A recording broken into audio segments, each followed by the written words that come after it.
అంతేకాదు 33.5 సంవత్సరములు పవిత్రమైన జీవితం జీవించాడు. మనుషులందరికీ బదులుగా మనుషులందరి పాప శిక్షను భరిస్తూ ఆయన మనుషులందరి కొరకై ఆ సిలువలో మరణిస్తూ వచ్చాడు. మరణించడమే కాదండి, మేము ప్రకటించే యేసు క్రీస్తు ప్రభువారు పునరుద్ధానుడైన దేవుడు, అనగా మరణమును జయించి తిరిగి లేచిన దేవుడు. ఆయన మరణాన్ని గెలిచాడు. మరణాన్ని గెలిచి మరణాన్ని జయించి తిరిగి లేచాడు. సజీవుడై పరలోక రాజ్యానికి వెళ్ళాడు. ఆయన అంటాడు, నేను మరలా వస్తాను, నా యందు ఎవడు విశ్వాసం ఉంచుతాడో వాడిని తీసుకుని వెళ్ళడానికి నేను మరలా మీకోసం వస్తానని చెప్పాడు మా ప్రభు అయిన యేసు క్రీస్తు. ప్రియుడా, మేము ప్రకటించే శుభవార్త ఏంటంటే ఆయన పాపుల కొరకై వచ్చాడు, పాపుల కొరకై మరణించాడు. ఎందుకంటే పాపులను పరలోక రాజ్యం చేర్చుట కొరకు.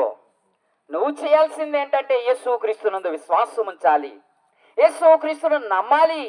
ఆయన నా కొరకు మరణించాడని, ఆయన పాపినైనా నా కొరకు మరణించాడని నువ్వు నమ్మితే చాలు, దేవుని రాజ్యం, పరలోక రాజ్యం నువ్వు స్వతంత్రం చేసుకుంటావు.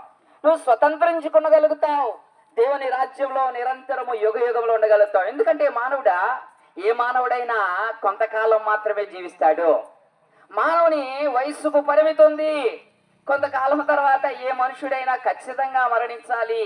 కన్ను మూసే రోజు ఒకటి ఉంది ప్రియుడా, కన్ను మూసే రోజు ఒకటి ఉంది. ఆ రోజున అంతము, అదే అంతం అనుకోకు ప్రియుడా, అది అంతము కాదు, అదే నిజానికి ఆరంభం.